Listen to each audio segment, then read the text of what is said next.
Welcome, everyone, to the Sports Writers. Full house here on this Patriots Day as we record on Patriots Day to post on the following morning, Tuesday morning at salemnews.com and msonewsports.com, gloucestertimes.com. Phil Stacy is with us, Nick Kukaru, Matt Williams, and Nick Giannino all here. I'm Bill Newell with MSO News Sports, and let's begin as we talk about some Monday sports, high school vacation week or school vacation week for even the middle schools and elementary schools. But we have sports going on earlier in the day. But so as we record this on Monday afternoon, Phil, we have some boys lacrosse and notes to share with folks, not necessarily just from Patriots Day, but just give us an update on boys lacrosse. We'll go to baseball, softball, and whatever. Sure. So I was out at a game this morning in the rain, Beverly and Danvers. Beverly won 11-7, so they get back in the win column after dropping two straight. They're 4-2 now. Danvers had won two in a row. They're now 2-3. Danvers jumped out to a 3-1 lead after one quarter. They only had 16 field players, though. I mean, they don't have a lot of guys to begin with, and Lucas Rodker was out after getting injured last game. They had a couple guys away on vacation. So Beverly, I think it was just a matter of them staying patient, sticking to their game plan, and wearing Danvers down, and that's exactly what happened. They got some really strong play from their defensive middies and defense. Nice goal by defenseman Brad Griffin, and they poured it on pretty good in the second and third quarters to pull away for that win. So, as I mentioned, they are 4-2. Danvers is 2-3. There was some interest over the weekend to see St. John's Prep. They had I guess technically it's a scrimmage game, but they went and played, depending on what polls you look at, a team that is ranked anywhere from between first and seventh in the country in prep school, high school boys lacrosse in Brunswick of Connecticut, the Brunswick Bruins. And they stuck it to St. John's pretty good, 17-10. John Pinchon does not hold back when his team does not play well, and he was not thrilled with the way they played. Had trouble getting ground balls, really got dominated in the faceoff circle. He said we had a lot to learn from a game like this.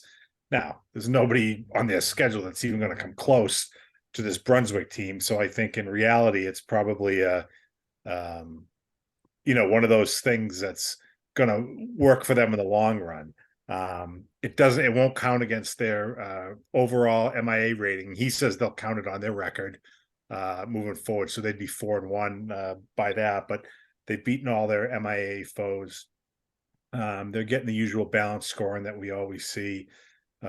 Jimmy Ayers has 15 goals, Matty Morrow with 13 goals, Luke Kelly with 10 goals. Newcomer Cam McCarthy's, I know, scored 5 or 6 goals. And you got to remember, they're doing this without Jake Vanna, who is probably going to be out until the midway point of the season, just kind of resting up after a really long soccer season in which his team went to the state and won the state title. Didn't get much time off before hockey started, and his team went to the state semifinals there. So this is just a way for him to heal up some bumps and bruises that he's had along the way this year and get him back at full strength for the playoffs. I haven't gotten a score from earlier today, but Peabody has been a great surprise this season. I'm not sure that they would have beaten Marblehead today, but Peabody Marblehead won that game, Phil. That's what I would have figured. 17 7 or 10 or something like that. It was a strong win for them. I'll have to get the score in a second for you. Yeah. Okay. Yeah. Well, Peabody had come in 4-0, and they had done a really nice job. I think they had 3 1-goal wins. I shouldn't say I think. I know they had 3 1-goal wins, a couple of overtime wins over Wakefield and Masconomet, another 1-goal win over Danvers. And they were getting really strong play. Sophomore goalie Anthony Anzalone wasn't really ticketed to be the starter this year, but he's made that job his own and done a really nice job. Matt Betancourt leading a pretty balanced offense with 10 goals this season. Ashton Souza has 7 after a 4-goal outing the other day against Masconomet. Danny Barrett from Football Stardom as a wideout has 8 goals. Had 8 goals going into today's game, I should say. Derek Collins, Matty Lindstrom, Jonathan Lucas on defense. John Kritkos has played really well. So PVD's been a nice story, especially with a brand new coaching staff with Jason Marshall. 17-7 was the final today, 17-7. Marblehead. Okay.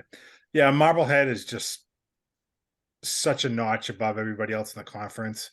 Um, that's not to say some of the other conference teams aren't doing well. Like I said, PVD's done very well, but Marblehead is just at another level. Again, it seems like. All right, let's just jump down. On my screen is diagonal down from you is Matt Williams. Matt, give us a couple of baseball and softball updates, if you could, for us. Well, I think it's been early, right? I mean, the weather is what it is. I got a chance to see Bishop Fenwick last week. They beat St. Mary's. They looked really good. The Crusaders did. You know, they had a surprising opening day loss against Newburyport, and then they won their next two conference games. And I thought they looked really good. You know, I was really impressed with their starting pitcher, Mike Giesler, who at times in the past has struggled with walks and didn't really walk anybody in this game, maybe two. He looked to be totally command on the mound, looked great. And if he's going to pitch at an ace level, Fenwick's going to be a team that could potentially make a lot of noise there in Division Three. I mean, they had a really tough start to the game. They hadn't beaten St. Mary's in 5 years, 7 games over 5 years, and first and third, nobody out. You know, the first guy reached, the second guy dropped a bunt, and the third baseman charged.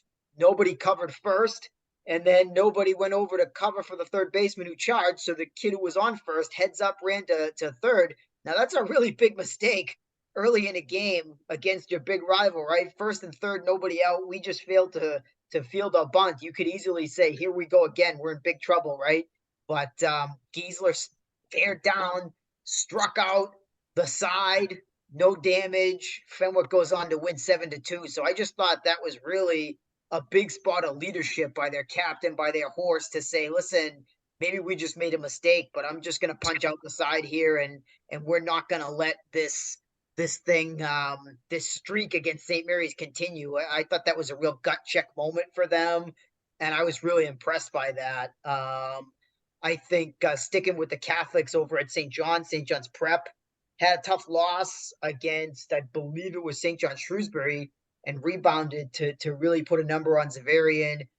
Cam LaGrassa is hitting the ball very, very well for them. Went 4 for 4 the other day. I think that Joe Williams for them, the big strikeout guy, junior captain, is going to be really dangerous. So nice to see them rounding into form. We didn't talk about them much last week. We stayed really in the Northeast Conference, and some interesting stuff, you know, in the Northeast Conference. I did learn this week that we were incorrect. The divisions have changed. Marblehead and Saugus have flip-flopped. So Saugus is now in the Lynch, Marblehead up to the Dunn, and Marblehead took its second league loss against now an unbeaten Masco team on Friday. So Masco quietly out 4-0, out ahead of everybody else. You know, they got some challenges this week. There's some big games on the schedule this week that we're looking forward to.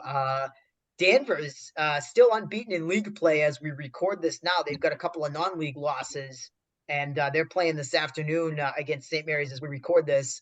Supposedly at St. John's Prep, so they're probably going to play even if it rains as we record this, but if not, that's okay.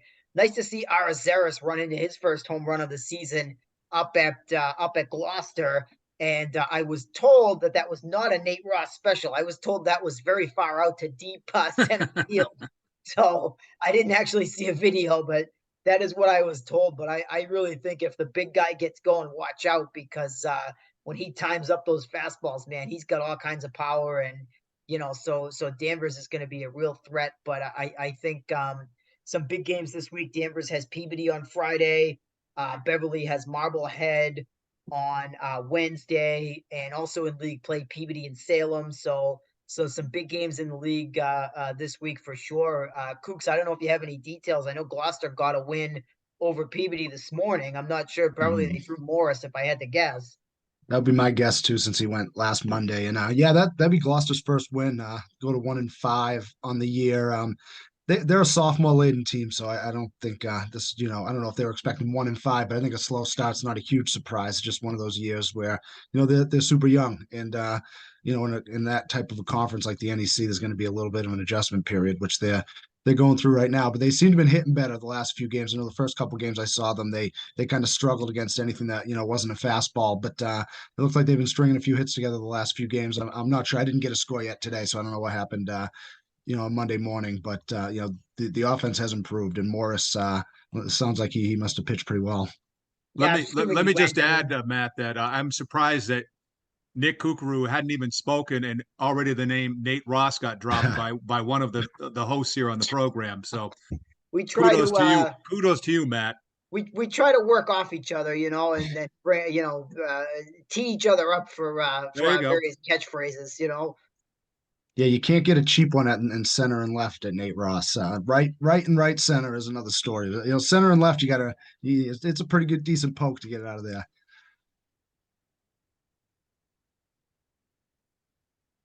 Back to Matt Williams. Oh, I think.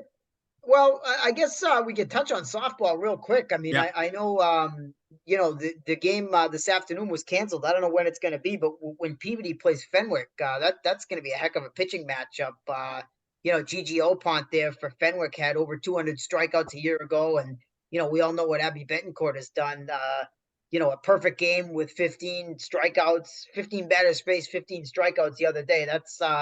That's pretty good stuff, and then follows that up with a 2-walk no-hitter a few days later. So, when those two lock horns, that's going to be a fun matchup. I think can't be too often that there's been two, the top two pitchers in the area and strikeouts go against each other, and two potential 200 strikeout people going against one another too. That's going to be a lot of fun when they finally play. I was looking forward to that one.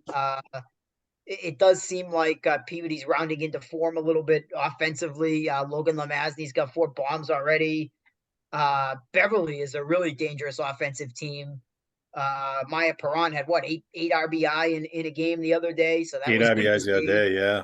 And I think Danvers did end up getting by them 11-8 in a slugfest last Friday. So I believe Danvers softball is playing Peabody on Wednesday, if I have that right. That's probably the best offensive team in the conference that Peabody's going to face. So that could be an interesting matchup. And nice to see teams like Salem and Masco getting wins as well, potentially tournament squads. So that's been good to see. But really, I feel like Peabody hasn't played Fenwick in a while. I feel like we're talking about girls basketball with that, but I'm trying to remember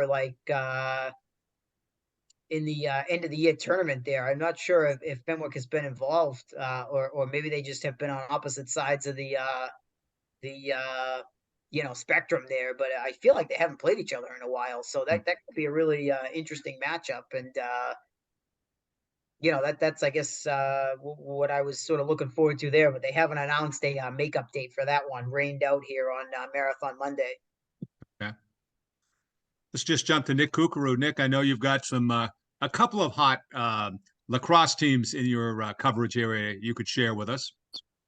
Yeah, I mean, both Manchester Essex boys and girls, they're at the top of the Cal Baker. I know the girls just had their first loss over the weekend at Medfield. So they really tested themselves with the defending Division III state champs. I think they lost 17-9, but that's a good team. Division III champs, obviously.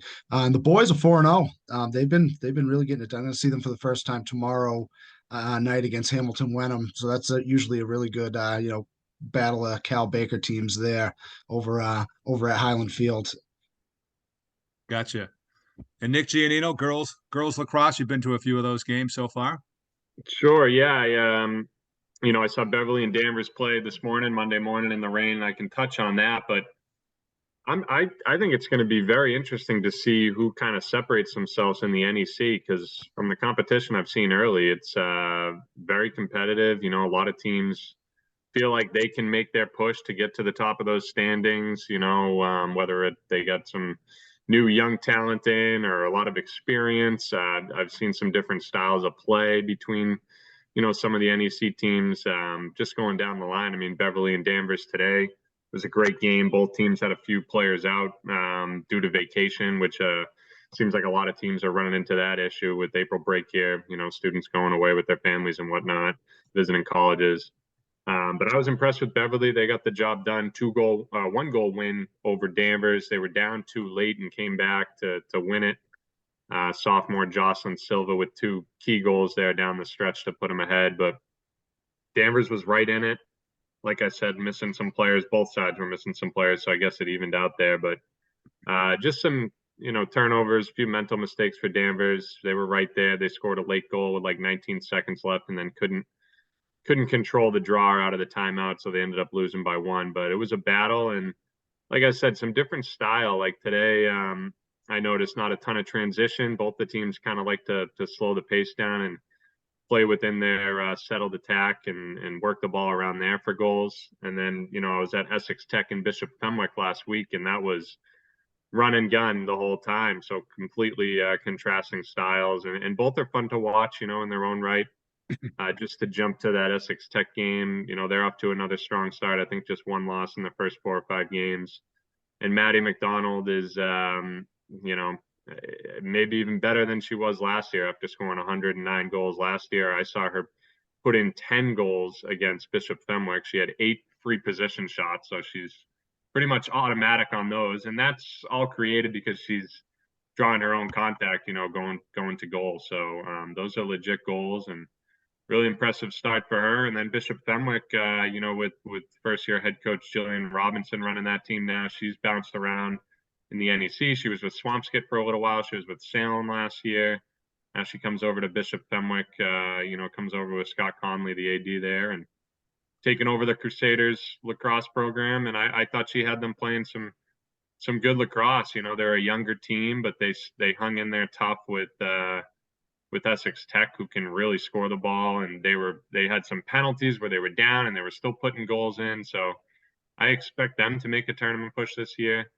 But yeah, just going back to the NEC, I think it's going to be super competitive and interesting to see who kind of breaks away from that pack down the stretch. You got Masconomet, who's been beating everyone. You got Peabody, who only, lost by 1 goal to Masco, had another loss against Reading. They had a tough start, but they've won a couple games in a row.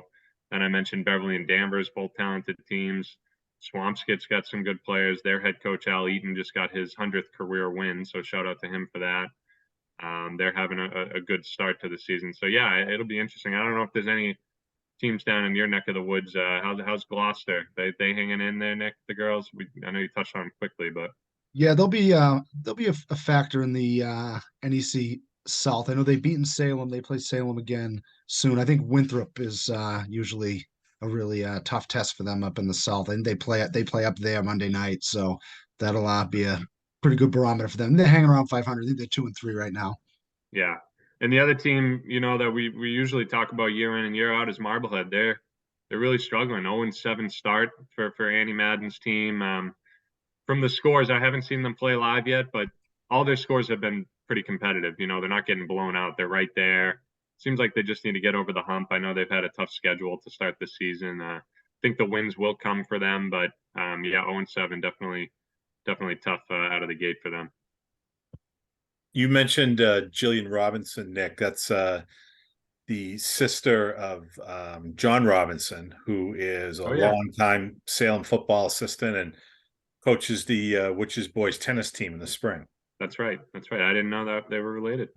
I don't know if she is also called J. Rob like John is, but J. Rob. Maybe not. Who knows? All right. Let's see here. Nick, while you were just up, actually before we do this, go back to Nick. We could talk Celtics and Bruins too for a moment here, but Phil, maybe you'd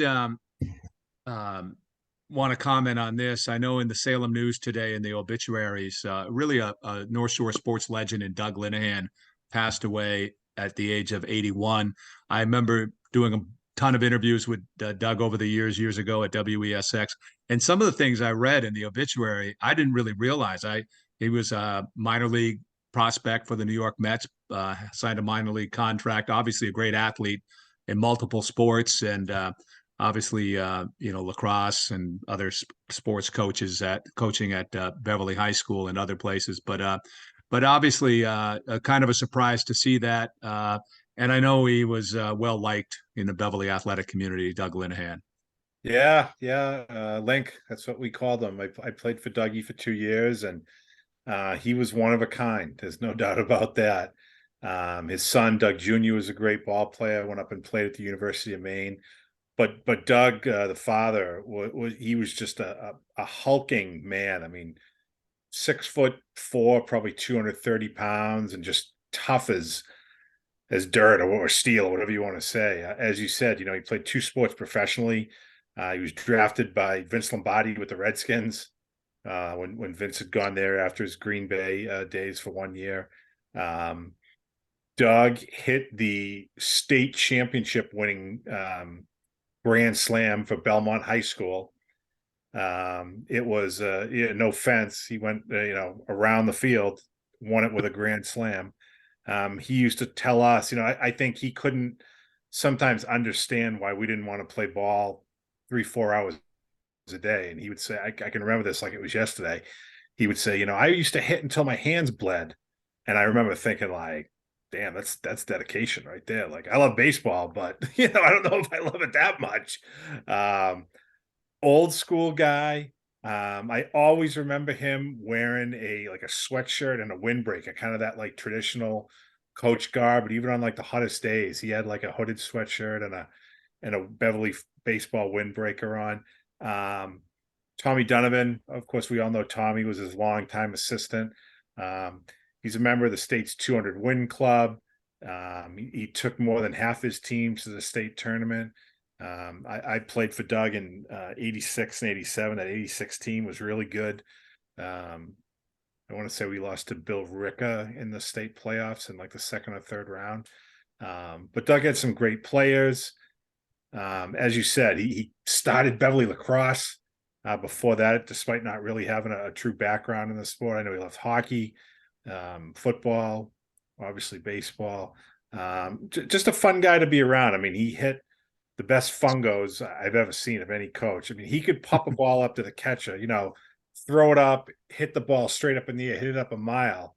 A lot of guys can hit fungos to outfielders, but not too many can consistently do that to a catcher, and he was great at that. Didn't always have a ton to say, but when he did, his words had impact, and he was a kind man too. I remember he wrote me a really nice note when I became the sports editor a million years ago. It was totally unexpected. I never expected to get something in the mail from him, and it showed me, there was another side to him that I didn't really know. So that meant an awful lot to me.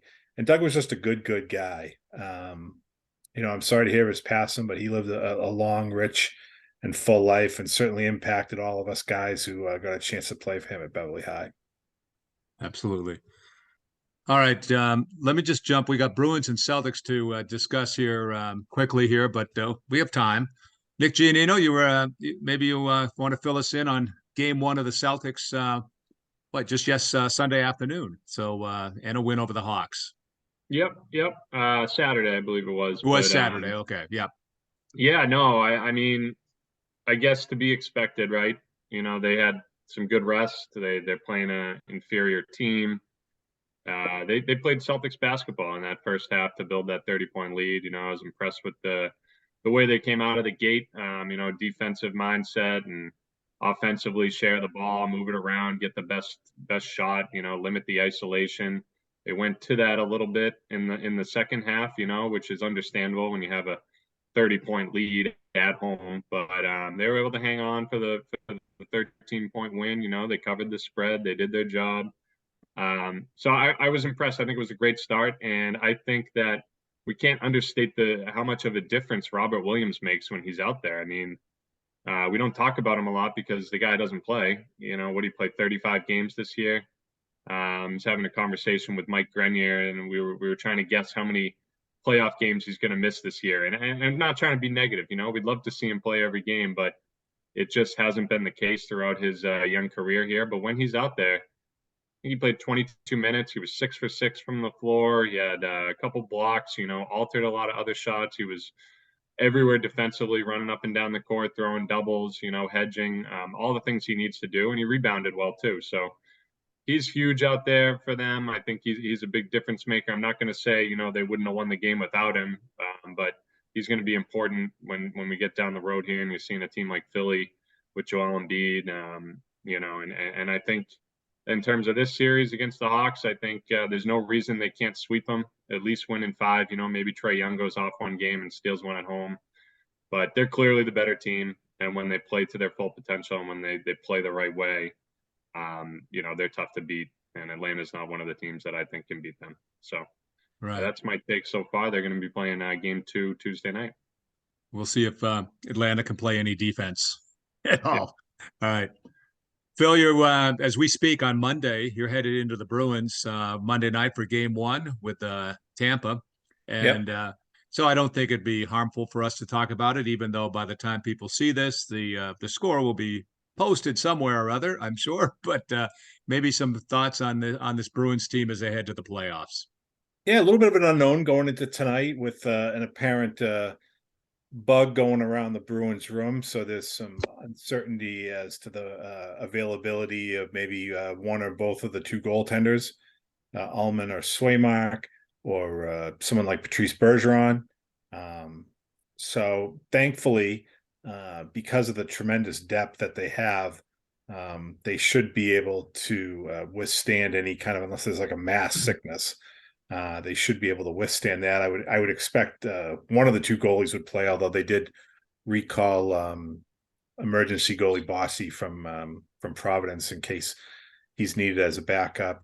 I think Florida will give them a push. I think it's maybe not so much on a talent level, because I think their goaltending on paper should be good, but it's been tough this season. But I think, Matthew Tkachuk is one of the real agitators in this league, who can also score 109 points. He's if you don't know him already, I'm sure most hockey fans do, but for those who aren't familiar with him, he's a player that you're going to hate by the time the season's over. He gets under your skin. He draws penalties. He just everything after the whistle he can get away with, he will, and he's got high-end skill on top of it. Alexander Barkov's another great player that they have. But I think depth-wise, and especially on defense, they really can't match up with the Bruins. I picked the Bruins in 5. I mean, maybe that's a little optimistic, but I would be very surprised if Florida beat them 4 times. Nick Kukuru, Matt, you guys want to weigh in on any of the Bruins or Celtics at all? Conversation? I'm just happy that after watching yesterday, I'm just happy the Celtics avoided Miami. I just kind of, I don't want to deal with watching a game against them. It's not that, I don't know, they remind me like the old, Baltimore Ravens. They used to give the Patriots a ton of trouble. It's like, did they ever really look that good? No, but did anyone ever look any good against them? No. Yeah, they dodged the bullet. I think they really did. Interestingly enough, I think both game 4s are on Sunday, so we could have 2 sweeps, 2 different locations, both on the road. Not nothing at the Garden there, but that's sort of interesting that it lines up that way. And I believe, Willie, it's virtually back to back. I think the Bruins are at 3:30 and the Celtics start at 7 on Sunday. Yeah, even better. Even better. Good way to spend the day if you can get away and stuff. That should be interesting. I haven't looked at the whole schedule to see if the rest of it would line up. How much? I don't think too many people are expecting a game 6 or a 7 in either of these series, but we'll see what happens and hopefully get on to the next rounds and then get more interesting. I should add too, I was a little surprised that Missoula went with just the 8-man rotation. He's played so many guys this year, and game 1 they're up 30. He still didn't go to a 9th or 10th guy, and Grant Williams was one of those guys out of the rotation. It's tough to see with him because he played such a key role in recent years and seemed like he came a long way, but had some tough moments this year, and he's in the doghouse. Sam Hauser's getting minutes over Grant Williams right now. I mean, it sounds crazy, but if you can get up big, right, and even get a big series lead by 2 or 3 games, you're probably gonna get a little bit of playoff load management for Horford and for Robert Williams. Like, we don't want to burn those guys out, for 2 different reasons: one age, one fragility. There's no reason to use up all their gas against the Hawks. No, I totally agree. I think you'll start seeing a few more guys, if they push this series to 2 or 3-0. Nino, if Nick Foligno is able to come back and play for the Bruins, who would you take off that fourth line? Noshik, Hackthaway, or Trent Frederick? Frederick. See you later. All right, I like it. I like that. That's a quick answer. I like that. Easy money, easy call. Easy call. All Who's right. gonna remember, right? Who's gonna remember that question, that answer? We want to share our picks, by the way, too. We ran our NHL and NBA picks in the Sure. paper. Let's do it. Go ahead. Really, I'm looking start, I at guess, someone's then. Twitter right now, and they only shared Phil's. Yeah, I that was saw that. interesting. What's up with That that? was an interesting. That was a little rude, I would say. Yeah, come on, hockey expert over here. I have all the picks. I can throw those out. And Yeah. I didn't throw out that single one of mine. I didn't do that. No, put we know all you my picks didn't. with it. No, we know you didn't. No, let's see here. I got them all here. I can read them off here. So everybody picked the Bruins to win in the first round. Me and Nino in 5 games, Willie and Kooks in 6. 3 of the 4 of us picked the Maple Leafs to beat the Lightning. 3 or 4, I'm sorry, it was a split. 2 of us had the Hurricane, 2 of us had the Islanders. Me and Nino and Willie and Kooks had the Hurricanes. And same thing, split. Willie and I had the Rangers, and Kooks and Nino had the Devils. We all have the Bruins advancing to the Eastern Conference Final. That's interesting. I didn't realize that. So myself and the 2 Knicks have them advancing to the Cup Finals. I have them beating the Rangers in 6. Nino has them beating the Devils in 6, and Kooks has them beating the Hurricanes in 7. Willie has Chris Kreider of the Boxford Kreiders and the New York Rangers defeating the Bruins in 6 games. And then quickly in the Western Conference, Willie and I both have the Stars going to the finals. Nick Giannino has his favorite hockey team, the Golden Knights, going to the finals over the Avalanche. And Kooks has the Oilers going over the Stars in 7. Wow, none of us picked the Avalanche, huh? That's interesting. I get the Bruins winning the Cup over Dallas in 6. Willie has the Stars over the Rangers in 6. Nino has the Golden Knights over the Bruins in 6. And Nick Kukuru has a very optimistic take of the Bruins in 5 games over Connor McDavid and the Edmonton Oilers. Mm-hmm. So we I'm shall not worried see about how. the skill teams against the Bruins. I'm worried about the heavy teams against the Bruins. That's fair. That's fair. Mm-hmm. It is a little bit careful what you wish for with McDavid. I mean, you got to assume that he's going to crack through one of these days. You know, we'll see. They may have found something with that skin man in net there. He sort of strikes me as one of these random guys that gets hot like Niemi or Crawford or something. I think if they start winning a couple rounds, that could be like a runaway train that you can't slow down. That's a good point. Looks Yeah. like we got like 1 minute left here. I'll just read off the NBA picks quickly. Just the finals. We got Phil had the Celtics over the Nuggets in 6. I've got the Bucks over the Lakers in 6. We'll see what happens with Giannis here. He hurt his back a little. Willie's got the Bucks over the Suns in 6, and Kukuru has the Suns over the Bucks in 6. So some similar picks there. Well, I have Connaughton loving the picks. Wait a I have minute. one- I have the Bruins and the Celtics both winning. That is correct. Oh, that's probably not a good sign. Sorry. Well, at least now we know you did it independently, right? You didn't Yeah. even Yeah, yeah. realize that means it was intellectually honest, at least. Yeah, that's true. I got one little note. I'm bringing one thing to the table. We got a few seconds left. Here it is. My youngest teams on the North Shore, maybe not the absolute youngest, but 2 of the youngest teams. Salem softball. I mean, they got 8th graders. They got freshmen all over the place playing for that Nice. team this year. And Swampscott baseball. They're very young as well. I happened to see them get beaten by Classical 5-0 on Saturday. But actually, a nice shout out to the Classical team. They got a nice team over there this year. Christian Figueroa with a shutout complete game win, and Brady Warren with a 2-run home run and a 2-run single leading the way for the Rams. So a little shout out to them. And on that note, we stop. Gentlemen, great talking with you. Have a great week. Thanks for Bill. joining. Thanks, Yep. Bill. Thanks, Bill. Yep.